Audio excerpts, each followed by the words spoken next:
श्रीमन्महागणाधिपतये नमः। लक्ष्मीनारायणाभ्यां नमः। उमामहेश्वराभ्यां नमः। वाणीहिरण्यगर्भाभ्यां नमः। शचीपुरन्दराभ्यां नमः। मातापितृचरणकमलेभ्यो नमः। इष्टदेवताभ्यो नमः। कुलदेवताभ्यो नमः। ग्रामदेवताभ्यो नमः। स्थानदेवताभ्यो नमः। वास्तुदेवताभ्यो नमः। सर्वेभ्यो देवेभ्यो नमः। सर्वेभ्यो ब्राह्मणेभ्यो नमः। श्रीगुरुचरणकमलेभ्यो नमः। ओम सिद्धिबुद्धिसहिताय श्रीमन्महागणाधिपतये नमः। चक्रवर्ती महाराज राजा दशरथ जी हृदय में ब्रह्मा जी को मनाते हैं। क्यों मनाते हैं? कि जिससे रघुनाथ जी वन को न जाएं। विधि मनाव राउ मन माही, जेहि रघुनाथ न कानन जाही। सुमिरि महेश ही कहई निहोरी, बिनती सुनहु सदा शिव मोरी। उसके पश्चात महेश जी का, भूत भावन भगवान शिव शंकर महेश जी का स्मरण करके निहोरा पूर्वक प्रार्थना करते हैं कि हे सदाशिव, आप मेरी विनय सुनिए। क्यों? क्योंकि आप आशुतोष तुम अवधर दानी, आरती हरहु दीन जनु जानी।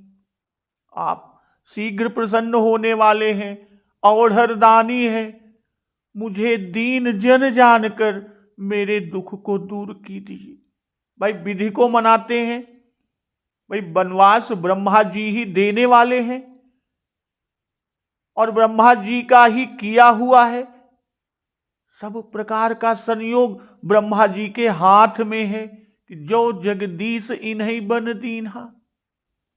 जो विधि बस अस बनई सजोगु, कि आप ही रचयिता है, आप ही सृष्टि करता है, भला इतना तो कीजिए। और शिव जी से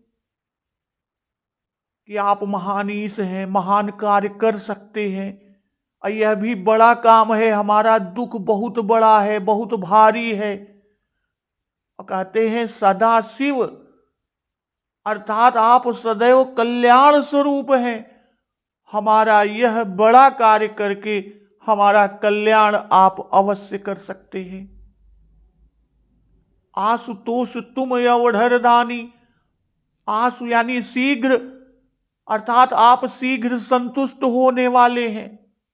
यहां शीघ्र ही संतुष्ट होने का काम भी है, क्योंकि राम जी वन को जाना ही चाहते हैं और शीघ्र ही प्रेरणा करके उन्हें घर में रखिए।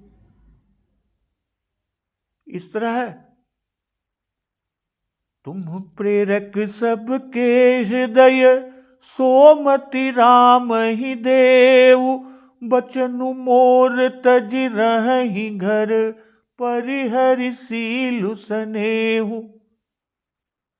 प्रेरक यानी प्रेरणा करने वाले, उत्तेजना देने या दबाव डालने वाले। तो आप सबके हृदय के प्रेरक हैं। तुम प्रेरक सबके हृदय, सोमति राम ही देहु। तो रामचंद्र जी को वह बुद्धि दीजिए जिससे बचनु मोर तज रहि घर, जिससे मेरे वचन को त्याग कर रहि घर, घर में रहे। अपरिहरि सील स्नेह, कि सारे स्नेह और सील को छोड़कर प्रभु श्री रामचंद्र जी घर में रहें। यदि ब्रह्मा और शिव जी यह कहें कि हम राम को वन जाने से कैसे रोकें, तो उस पर राजा जी कहते हैं कि तुम प्रेरक सबके हृदय। वचन का त्याग तभी संभव है जब सील और स्नेह न रहे। सील और स्नेह के रहते ऐसा संभव नहीं। और राजा जी भी यह जानते हैं कि श्री राम जी सील और स्नेह नहीं छोड़ेंगे। को रघुबीर सरिस संसारा, सील स्नेह निबाह निहारा। इसलिए राजा दशरथ जी ब्रह्मा जी और शिव जी से विनती करते हैं कि आप श्री राम का सील और स्नेह छुड़ावें, तभी छूट सकता है, अन्यथा नहीं। और इसके छूटने से सारा काम बन जाएगा। ब्रह्मा और शिव जी की विनती की, विष्णु भगवान से नहीं किया। क्यों न की?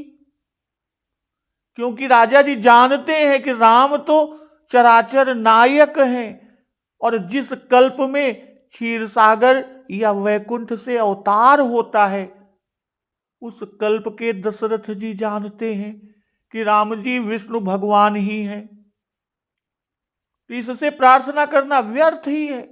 सुनहु तात तुम कह मुनि कहि, राम चराचर नायक अहि।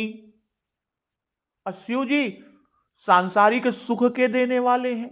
इससे शिव जी का स्मरण किया कि बचन मोर तज रहे घर, कि दोनों बातें बने, हमारा सत्य भी रह जाए और राम जी घर पर बने रहें।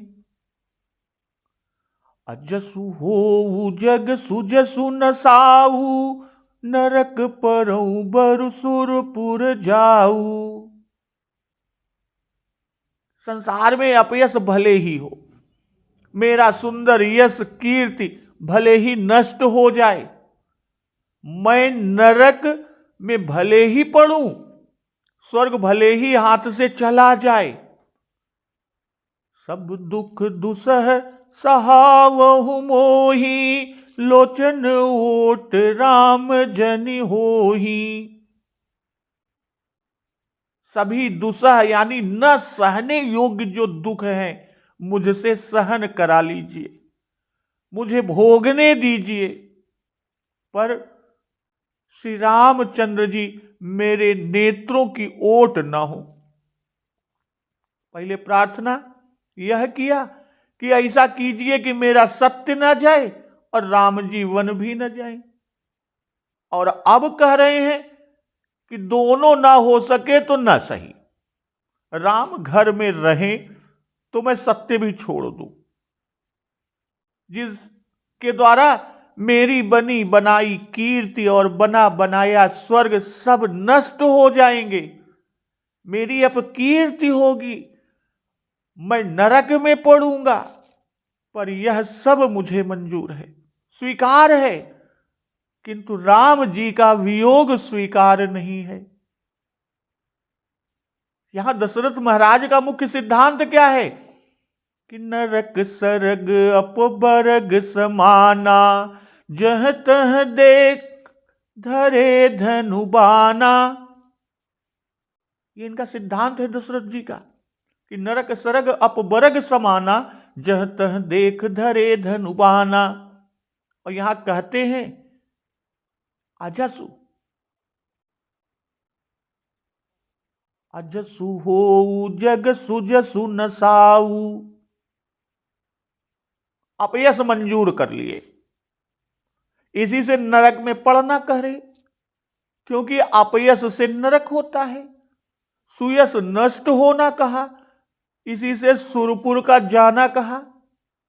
भाई सुयश से सुरपुर होता है, असुयश के नष्ट होने से सुरपुर नहीं मिलता, स्वर्ग नहीं मिलता।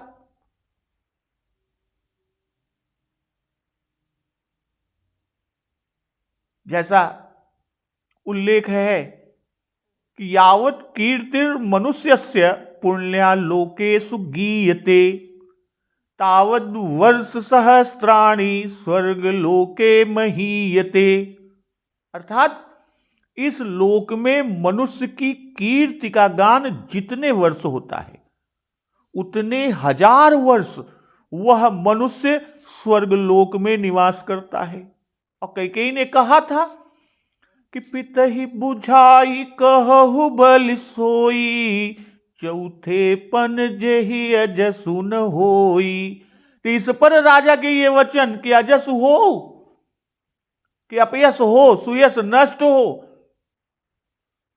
इस लोक का और नरक पणु स्वर्ग न पाऊं, इससे परलोक का बिगड़ना अर्थात अपने दोनों लोकों का बिगड़ जाना, नष्ट होना, राजा दशरथ जी मंजूर करते हैं, स्वीकार करते हैं और यह दिखाते हैं कि राम आंखों से अलग ना हो।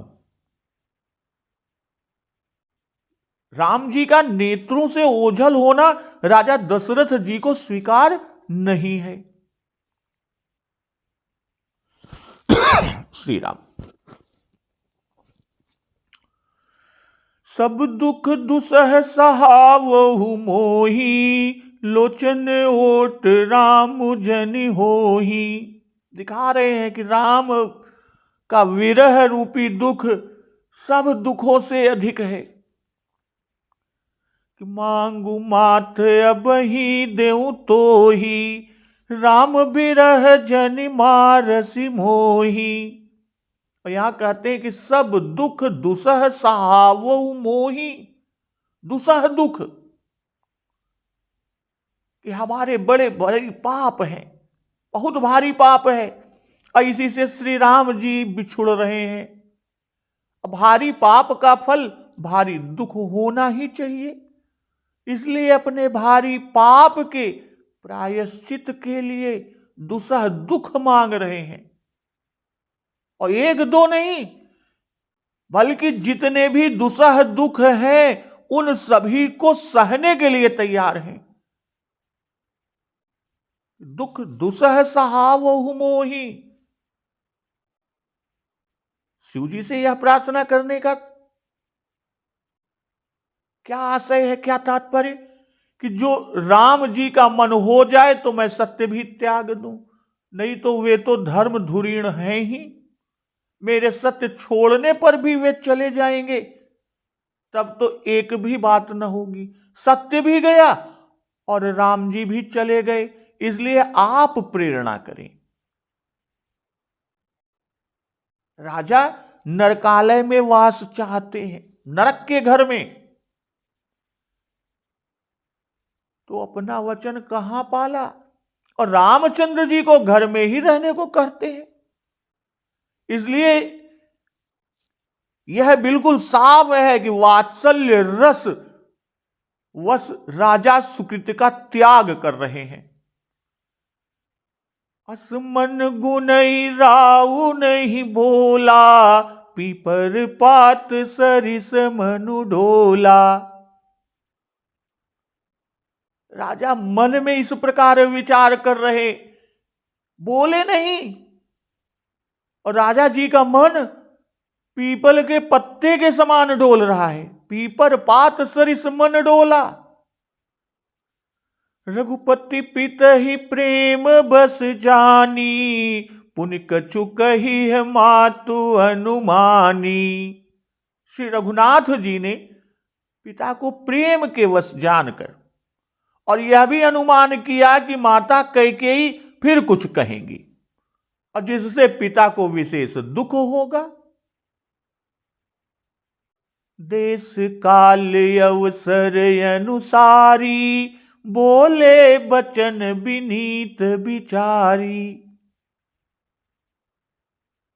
देश काल और अवसर के अनुकूल विचार कर श्री रामचंद्र जी नम्र वचन में बोले, असमन गुनई राउ नहीं बोला, पीपर पात सरिस मनु ढोला। श्री रघुनाथ जी को रखने से वचन असत्य होता है, इसलिए मौन हो गए। कौन? चक्रवर्ती महाराज राजा दशरथ जी। और दशरथ जी का मन कांप रहा है। ब्रह्मा जी और शिव जी से विनती जो की है, विनती कहकर सुनानी चाहिए थी। भाई राजा ने ब्रह्मा जी से और शिव जी से मन में विनती किया, वचन से विनती नहीं किया, क्योंकि शोक के वश हैं कि शोक विवश कछु कहि न पारा।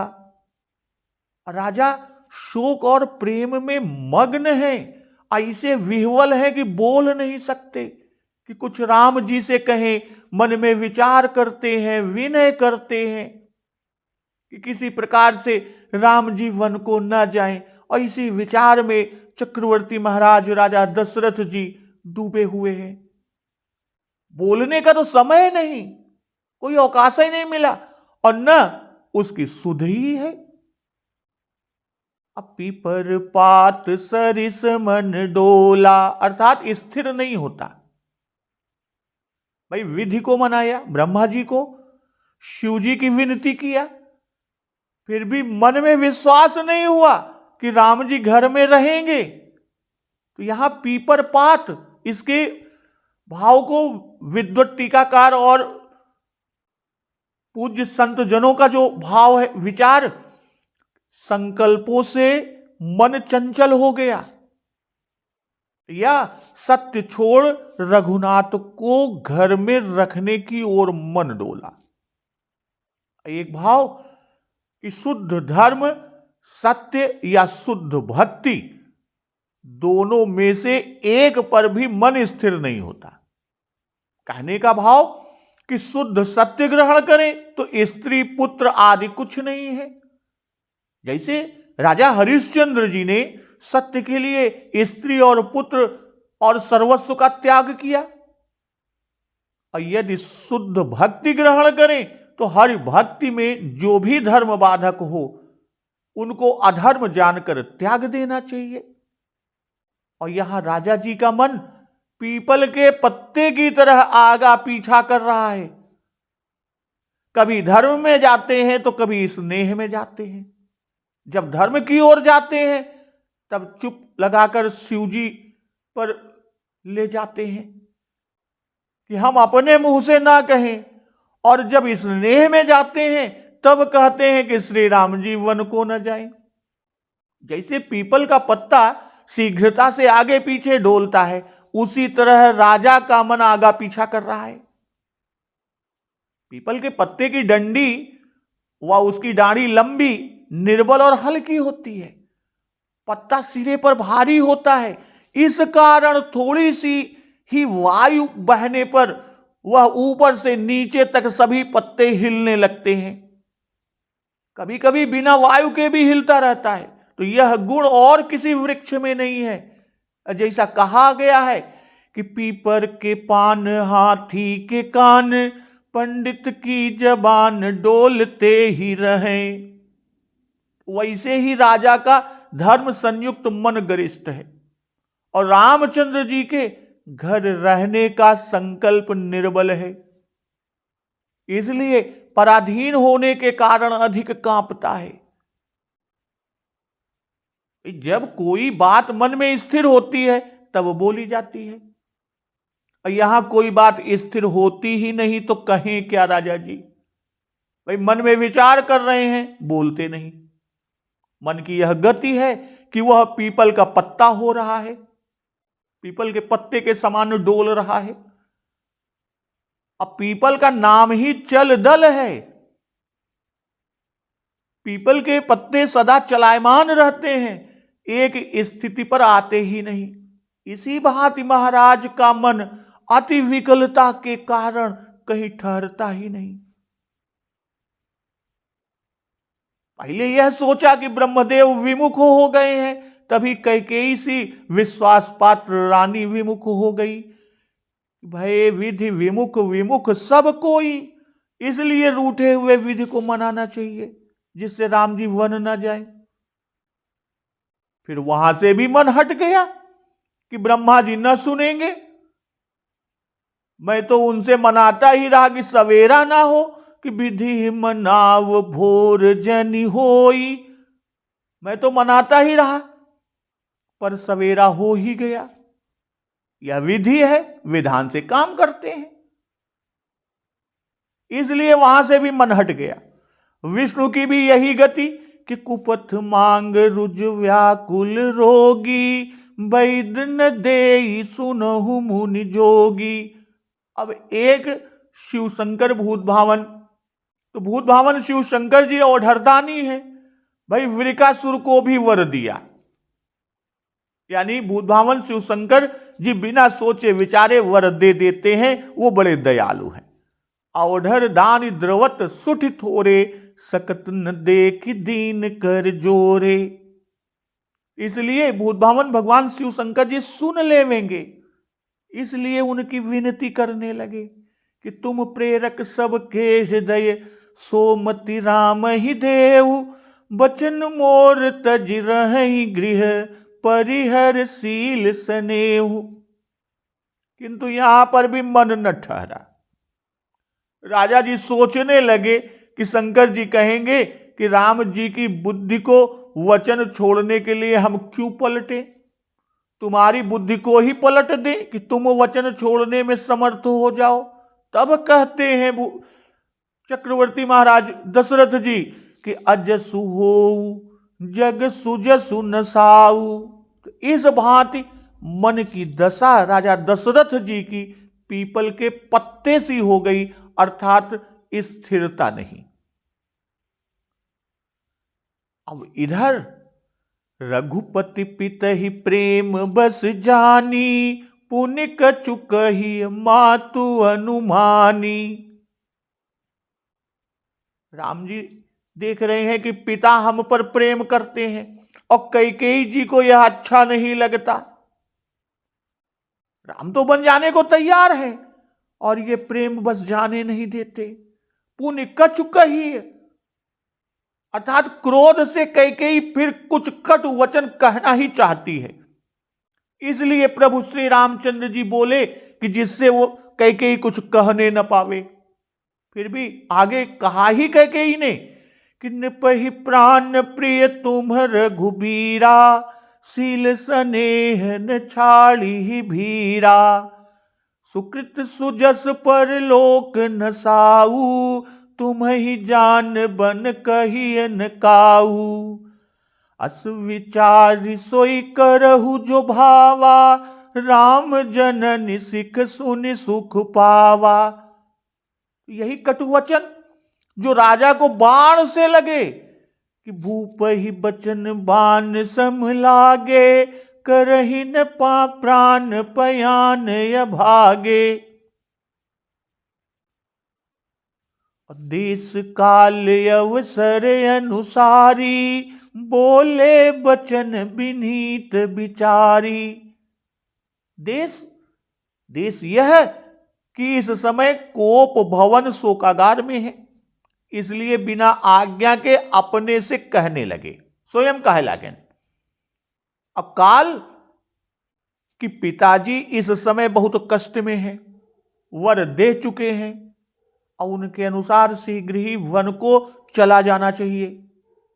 इसलिए शीघ्र थोड़े ही शब्दों में आश्वासन दे देना उचित है, यह अवसर है। राजा दशरथ जी अपनी प्रभुता त्याग कर प्रेमवश रानी के अनुकूल हैं और कैकेयी वामांगी होकर पातिव्रत्य को त्याग कर प्रतिकूल हो रही है।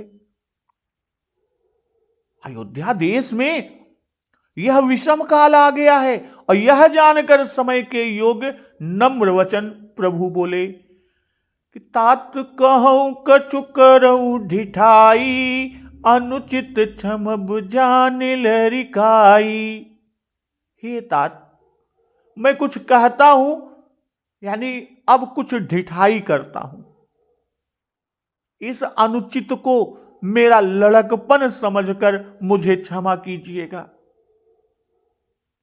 अति लघु बात लागी दुख पावा, काहू न मोय कही प्रथम जनावा। क्या कर रहे हैं कि अति लघु बात लागी दुख पावा, काहू न मोहि कही प्रथम जनावा। कि अत्यंत तुच्छ यानी बहुत जरा सी बात के लिए आपने दुख पाया, तो पहले ही यह प्रसंग कहकर किसी ने मुझे तो बताया ही नहीं। देख गोसाई ही पूछू माता, सुनि प्रसंग भय शीतल गाता। आपको दुखी देखकर मैंने माता से पूछा, पूछ्यू माता, सुनि प्रसंग भय शीतल गाता। और सब प्रसंग को सुनकर शरीर शीतल हुआ। यहां कहते हैं कि तात कहूं कछु करऊं ढिठाई। करूं ढिठाई, भाई बिना पूछे कुछ कहना और पिताजी को समझाना, यह ढिठाई है, अनुचित है। जाने लड़काई अर्थात मैं आपको समझाता नहीं हूं, लड़कपन के स्वभाव से ऐसा कह रहा हूं, और लड़के अज्ञान होते ही हैं। तो आप मुझे शिशु समझकर, मेरे लड़कपन को देखकर मुझे क्षमा कीजिएगा। कि अति लघु बात लागी दुख पावा, काहू न मोहि कही प्रथम जनावा। भाई 14 वर्ष का वनवास, इसको श्री राम जी अति लघु कहे कि जिससे पिता का दुख दूर हो। पिताजी समझते हैं कि राम जी को वन में बड़ा क्लेश होगा और इसीलिए दुखी है। तो इसमें कौन सी कठिनता है जिसके लिए आप इतना अधिक यानी अत्यंत दुखी हो रहे हैं। काहुन प्रथम जनावा, भाई किसी ने भी कहा होता तो मैं आकर आपसे कह देता कि मुझे वन में कुछ भी क्लेश नहीं होगा, आप बिल्कुल दुखी ना हो। और यही बात कि देख गोसाई ही पूछू माता। देख अर्थात आपको अत्यंत व्याकुल देखकर, जाई दीक रघुवंश मणि नरपति निपट कुसाज। तो तब माता से पूछा, अब माता ने सारा प्रसंग सुनाया कि पूछी मधुर बचन महतारी, सब प्रसंग रघुपति सुनाई। तो पूछूं माता, मैंने पूछा तब माता ने मुझे बताया, अपने से माता ने भी मुझे नहीं बताया था। इस प्रकार माता को वनवास की खबर देने के दोष से श्री राम जी कैकेयी जी को बचाते हैं कि भय शीतल गाता, कि प्रसंग मालूम होने के पहले हमारे गात जलने लगे थे, हम दुखी हो गए थे। कि अम्बु एक दुख मोहि बिसेखी, निपट विकल नर नायक देखी। जब माता जी से मालूम हुआ कि आपने उनको वर दिया है तो यह सुनकर गात शीतल हुए कि माता और पिता दोनों की आज्ञा हमें पालन करने को मिली, तो यह तो हमारा बड़ा भाग्य है। मंगल समय स्नेह बस सोच परिहरियतात, आयसु देह हरसिय कही पुल के प्रभुगात। हे तात, इस मंगल के समय स्नेहवश हो सोच करना छोड़ दीजिए, हृदय से प्रसन्न होकर मुझे आज्ञा दीजिए। आयसु देय हरसिय कही पुल के प्रभुगात। यह कहते हुए प्रभु श्री रामचंद्र जी का सारा शरीर पुलकित हो गया, पुलकायमान हो गया। पुत्र को वनवास हुआ, इसको सबके लिए मंगल समय कैसे कहे? इसका उत्तर कुछ इस प्रकार कि पुत्र यदि पिता का आज्ञाकारी हो तो पिता के लिए मंगल का ही समय होता है। जब पिता का ऋण उतारने का अवसर मिलने पर पुत्र उस ऋण से पिता को मुक्त करने को तैयार हो और साथ ही अपना भी पितृ ऋण उससे समाप्त होता हो, तो इससे बढ़कर मंगल का समय उसके लिए, उस पुत्र के लिए और क्या हो सकता है। इसी से तो परमहंस सुखदेव जी ने इस गुण के साथ उनको महापुरुष कहकर उनकी वंदना की है। पिता की आज्ञा का पालन यह हमारे लिए परम धर्म है, इसलिए यह मंगल का समय है। भाई आपके वचनों का प्रतिपालन होगा, यह आपके लिए मंगल है। और फिर पुत्र पिता के ऋण से और आप कैकेयी के ऋण से उऋण होते हैं। कैकेयी का भी मंगल का समय है, क्योंकि वह जो चाहती है वही हो रहा है। मंगल के समय स्नेहवश होकर सोच करना नहीं चाहिए, बल्कि हर्ष और उत्साह होना चाहिए। इसलिए सोच छोड़ने के लिए कहे। कही पुल के प्रभु गात। श्री राम जी ने वन जाने को मुख ही से नहीं कहा, किंतु प्रभु के हृदय में वन जाने का उत्साह है। पुलकावली से भीतर के हर्ष को दिखाया। अब प्रभु कि इन वचनों के पालन में आप समर्थ है, दूसरा कौन पाल सकता है। तो धन्य जनमु जग शीतलतासु, पितहि प्रमोद चरित सुनि जासु।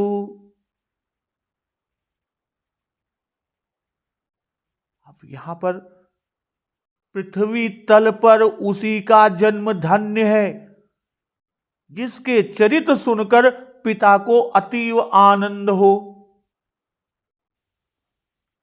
भाई उसी का जीवन धन्य है इस पृथ्वी पर, धरती पर। प्रभु श्री रामचंद्र जी ने कहा, चारि पदार्थ कर तल ताके, प्रिय पितु मातु प्राण समझाके। कि चारों पदार्थ कौन? अर्थ, धर्म, काम और मोक्ष उसकी हथेली में है, जिसे माता और पिता प्राण के समान प्रिय है। आयसु पाली जन्म फल पाई, अहू बेगी हो रजाई। आप की आज्ञा का पालन कर, जन्म लेने का फल पाकर मैं शीघ्र ही लौट आऊंगा, इसलिए मुझे शीघ्र ही आज्ञा दीजिए। धन्य जनमु जगती तलतासु, पितहि प्रमोद चरित सुनि जासु। तो पितहि प्रमोद चरित सुनि जासु, भाई आपकी आज्ञा के पालन में मुझे उत्साह है, इसलिए आपको तो अत्यंत हर्ष होना चाहिए, अतीव हर्ष। आपके हर्ष से मेरा जन्म धन्य हो जाएगा। श्री रामचंद्र जी का सुयश सुनकर राजा को हर्ष होता ही है कि राम रूप गुणशील सुभाऊ, प्रमुदित होई देखि सुनि राऊ। और यहां कहते हैं आगे प्रभु श्री रामचंद्र जी कि चारि पदार्थ कर तल ताके, प्रिय पितु मातु प्राण समझाके। भाई धर्म, अर्थ, काम और मोक्ष, इन चारों की प्राप्ति अगम है, दुर्लभ है, पर माता और पिता की भक्ति से ये भी अति सुगम हो जाते हैं। मानो हाथ में प्राप्त हैं, आपके हाथ में है। पहले चारों पदार्थों का हाथ में आना कहा, तब माता पिता का प्राण सम प्रिय होना कहा। कहने का भाव कि पुत्र को इन चारों की प्राप्ति भी माता पिता के समान प्रिय नहीं होनी चाहिए। माता और पिता प्राण के समान प्रिय हैं, अर्थात प्राण से अधिक कोई वस्तु प्रिय नहीं होती। तो वैसे ही चारों पदार्थ भी इसको प्रिय न हो। और तात्पर्य कहने का कि साधन में प्रीति है, फल में प्रीति नहीं। फल की प्राप्ति पहले और साधन को पीछे कहकर बताने का आशय कि माता पिता की भक्ति करने से चारों पदार्थ मानो पहले से ही प्राप्त हो रहे हैं।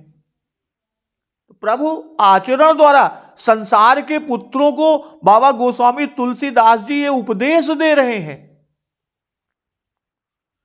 आयसु पाली जन्म फल पाई, कि जन्म का फल धर्म से होता है, और आयसु पालन सबसे बड़ा धर्म है। पितु आयसु सब धर्म कटीका। और आज्ञा का पालन करके शीघ्र ही आऊंगा, अर्थात एक दिन भी और अधिक वन में न रहूंगा। आज्ञा हो हमारे जन्म को सुफल कीजिए, आय सुपाल कहकर आज्ञा पालन में अपनी श्रद्धा को दिखाया। यह पिता के संतोषार्थ कहा, उनके संतोष के लिए कि अब माता को संतोष देने जाते हैं। तो विदा मातु सन आवऊ मांगी, चले हूं बनई बहुरी पगलागी। माता से विदा मांगा हूं, फिर आपके पैर लगकर अर्थात चरणों पर माथा नवाकर आपको प्रणाम कर वन को चल दूंगा। अस कही राम गवनु तब कीन्हा, भूप शोक बस उतरु न दीन्हा। ऐसा कहकर तब श्री रामचंद्र जी वहां से चल दिए। राजा शोकवश होने के कारण कोई भी उत्तर न दे पाए, यानी कुछ नहीं बोले। तो विदा मातु सन, माता से आज्ञा ले आऊं।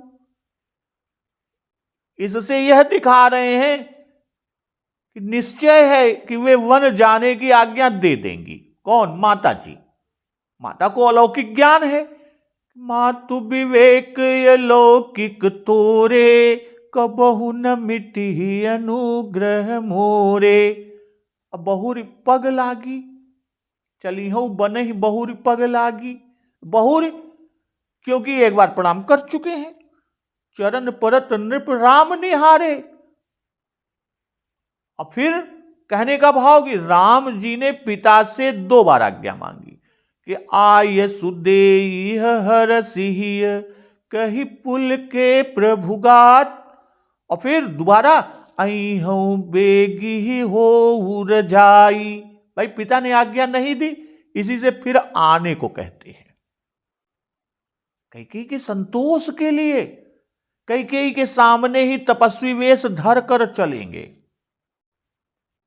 क्योंकि कैकेयी की यही प्रतिज्ञा है। होत प्रात मुनि बेश धरी, जौन राम बन जाई।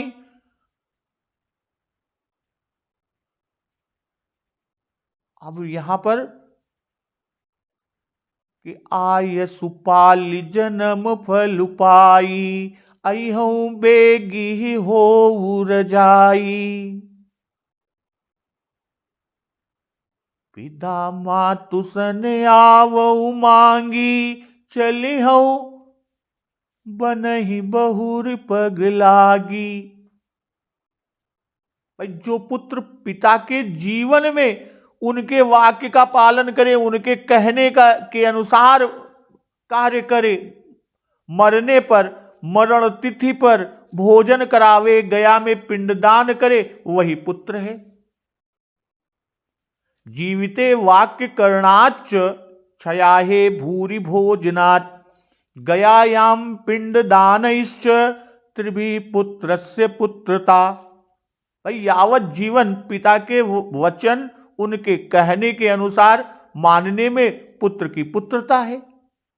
इसीलिए राम जी कह रहे हैं आपके आज्ञा के पालन में मेरे जन्म का साफल्य है, सफल होगा। अब मैं वन नहीं जाता, अपना जन्म सफल करने जा रहा हूं। वन ही नहीं जा रहा हूं, बल्कि अपना जीवन सफल करने जा रहा हूं। लौटने में एक दिन का भी विलंब नहीं करूंगा। मैं सब बात जान गया, फिर भी राजाज्ञा होनी चाहिए। बात के जान लेने पर भी राजाज्ञा की अपेक्षा रहती है।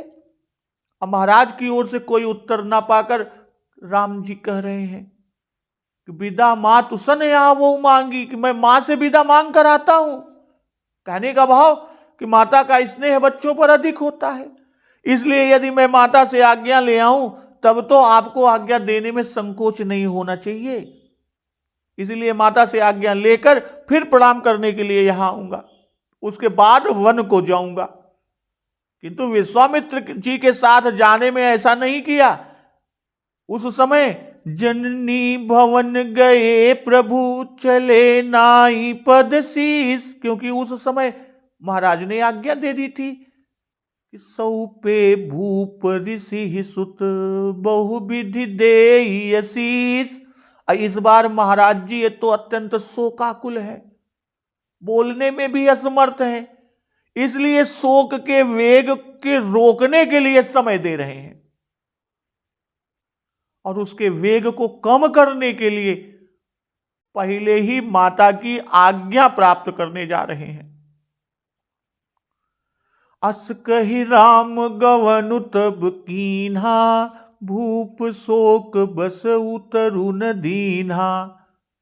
यदि श्री राम जी ऐसा कहकर न जाते तो राजा को बड़ा दुख होता कि हम तो व्याकुल थे, शोकवश कुछ बोल न सके, तब भी राम जी हमको छोड़कर चले गए।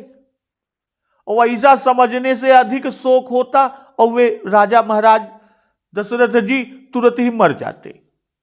इसलिए कहकर चले कि फिर आऊंगा। इससे उन्हें आशा बनी कि अभी फिर आएंगे। या इस तरह कि राजा के कुछ न बोलने पर यदि वे उत्तर के लिए बैठे रहते तो कई समझती कि उनके चित्त में है कि राजा हमें रहने को कह दें, जाने को रोक दें। इसलिए कई के इस संदेह के निवारण के लिए श्री राम जी उठ खड़े हुए और यह कहकर चल दिए कि माता से आज्ञा लेकर आता हूं। अब भूप शोक बस उतरु न दीन्हा, उत्तर देने की इच्छा थी, जैसा कि वन गमन के समय उत्तर दिया कि सुनो राम तुम कह मुनि कहीं, वैसे ही यहां भी देते, पर शोक के वश बोल न सके इसलिए उत्तर नहीं दे पाए। भक्तजन, नृप वचन और राजरस भंग प्रकरण यहीं तक। अब आगे अगले दिवस में हम लोग पूर्वासी विरह विषाद प्रकरण के प्रसंग का श्रवण अमृत रसपान करेंगे। तो एक बार जोर से बोलिए, सियावर रामचंद्र की जय, पवन सुत हनुमान की जय, जगत जननी मां जगदम्बा की जय, गुरुदेव भगवान की जय, उमापति महादेव की जय। जय श्री राम।